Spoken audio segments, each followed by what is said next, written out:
प्रशांत America में रहता था। वो कभी कभी भारत आता था, लेकिन जब भी आता उसकी माँ उसके पीछे लग जाती थी कि वो शादी कर ले।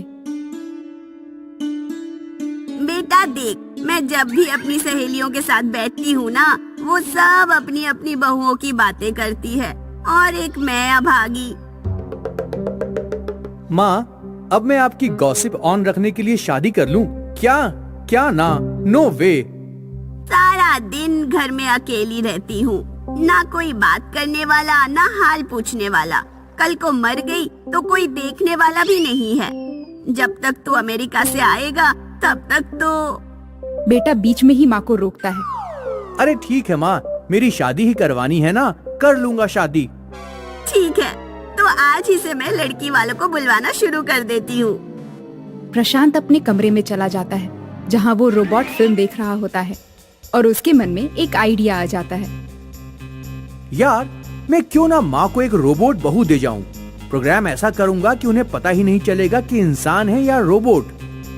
उधर माँ की आवाज आती है। बेटा प्रशांत, जरा तैयार होकर नीचे आ जा, देख लड़की वाले आ गए। अरे इतनी जल्दी? लगता है माँ ने पहले से ही लड़की वालों से बात कर रखी होगी। प्रशांत तैयार होकर कमरे में आता है जहाँ एक सुंदर सी लड़की बैठी होती है। लड़की प्रशांत को देखते ही, माँ ये कैसा लड़का है, इसकी तो शक्ल ही अच्छी नहीं है, मैं शादी नहीं कर सकती। ओए, शादी नहीं करनी है तो मत कर, ये क्या बहाना बना रही हो? पता है अमेरिका में कई गोरी लड़कियां मेरे पीछे पागल होकर घूमती हैं। तो मैं कौन सा कम हूँ, मेरे भी कई बॉयफ्रेंड हैं। अरे बेटा, क्या बात कर रही हो?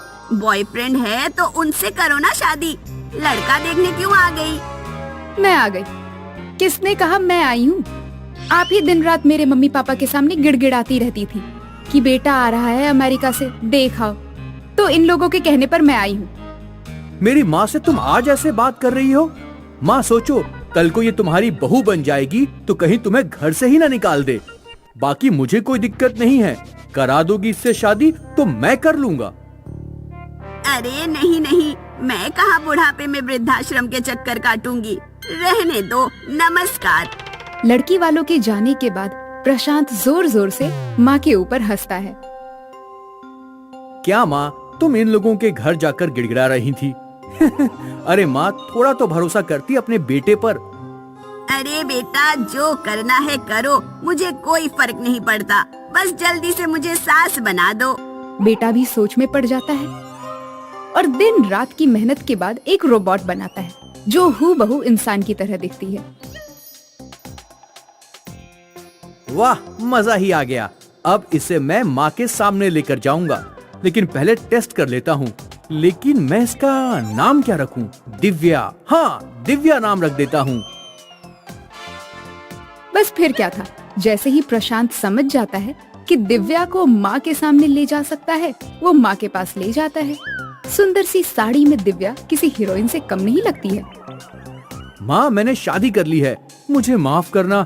वो तुम ऐसी ऐसी लड़कियाँ लेकर आ रही थी तो मैंने खुद ही शादी कर ली। माँ पहले तो मुंह फुलाती है, फिर चल, कम से कम तूने बहू तो ला कर दी, दिखने में तो पूरी हीरोइन लग रही है। क्या नाम है इसका? दिव्या नाम है माँ। तो इसके माँ बाप कहाँ हैं? कोई भाई बहन? ऐसे कैसे लड़की अकेली ही आ गई? प्रशांत तो माँ के सवालों के लिए तैयार ही नहीं था। इन सवालों के लिए उसने दिव्या में कोई प्रोग्रामिंग ही नहीं की थी। वो माँ, हम लोगों ने भागकर शादी की है ना, तो इसके माता पिता ने इसको अपनाने से मना कर दिया है। और हाँ, इस बारे में आप भी किसी को कुछ मत पूछना। क्या फायदा होगा माँ, बेचारी ये परेशान हो जाएगी। अरे नहीं नहीं, मेरे लिए बहू ही आ गई, और क्या चाहिए। खैर, कुछ दिन के बाद प्रशांत के जाने का वक्त आ जाता है और वो माँ से कहता है, माँ, मैं कल अमेरिका वापस जा रहा हूँ। माँ निराश हो जाती है। लेकिन मैं दिव्या के बिना नहीं रह पाऊंगी। इन थोड़े दिनों में उसने मुझे अपनी आदत सी डाल दी है। प्रशांत माँ की बात सुनकर बहुत खुश हो जाता है। अरे माँ, तो कौन ले जा रहा है तेरी बहू को साथ में? तू अपने पास रख इसे आराम से, जब मैं आऊंगा तो मिल लिया करूंगा। अरे वाह, ये तो बहुत अच्छी बात है, लेकिन दुनिया क्या कहेगी? नई नई शादी में बहू को सेवा के लिए रख लिया और बेटे को वहाँ अकेले भेज दिया। अरे माँ, मैं वहाँ की लड़की से शादी कर लूंगा। प्रशांत अमेरिका चला जाता है और घर में रह जाती है दिव्या, रोबोट और माँ। अरे बहू, ये तो कैसे काम करती है? मैं सोकर भी नहीं उठती कि पूरा घर शीशे सा चमक जाता है।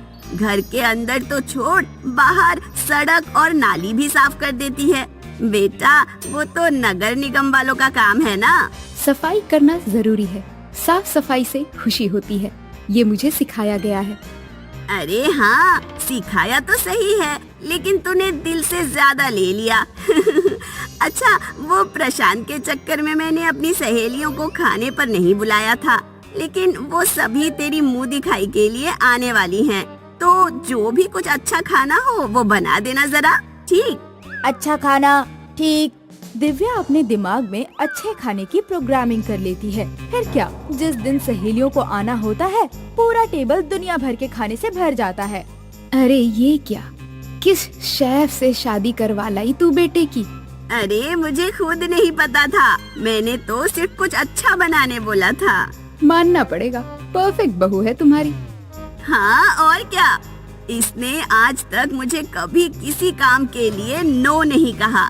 लगता है जैसे उसे किसी ने सिखाया ही नहीं है कि सास की बात को ना करना है। वैसे जैसे ही कमरे में जाती है, उसकी सहेलियाँ, अरे मेरी बहू तो एक नंबर की कामचोर है। मेरी वाली तो पलट पलट कर जवाब देती है। इसी तरह सभी अपनी अपनी बहू की बुराई करके चली जाती है, लेकिन दिव्या की सास को कोई बात ही नहीं मिलती जिससे वो उसकी बुराई करे। लेकिन वो सोच लेती है कि वो दिव्या को परेशान करेगी, जिससे वो उससे लड़ाई करे और सास को भी सहेलियों के साथ बहू की बुराई करने का बहाना मिले। बहू, मेरे पैर दबा और पूरी रात दबाना जब तक मैं ना कहूँ। सास को नींद आ जाती है और जब वो सुबह सोकर उठती है, बहू उसके पैर दबा रही होती है। अरे तुम सोने नहीं गई? आपने ही तो कहा था आप मना करेंगी, आपने तो मना ही नहीं किया। हाँ, जाओ अब। बहू जाकर घर के कामों में लग जाती है। सास उसे देखकर गुस्सा होती है। एक बार मैं तो इसे सीढ़ी से धक्का दे देती हूँ, गिरने पर जब चोट लगेगी ना तो अपने आप चिल्लाएगी। सास मौका देखकर बहू को जैसे ही सीढ़ियों से धक्का देती है, उसके उर्जे पुर्जे खुल जाते हैं और तार के बीच से स्पार्क की आवाज आने लगती है। सास उसे देखकर डर जाती है, लेकिन जैसे ही वो कुछ समझती, प्रशांत आ जाता है। ये क्या है बहू? ये क्या हो गया है? और उसके अंदर से वायरिंग और बिजली कैसे? माँ, ये रोबोट है। वैसे आपने इसको धक्का क्यों दे दिया? मैं समझ गई, परफेक्ट बहू तो सिर्फ रोबोट ही हो सकती है। हाय रे।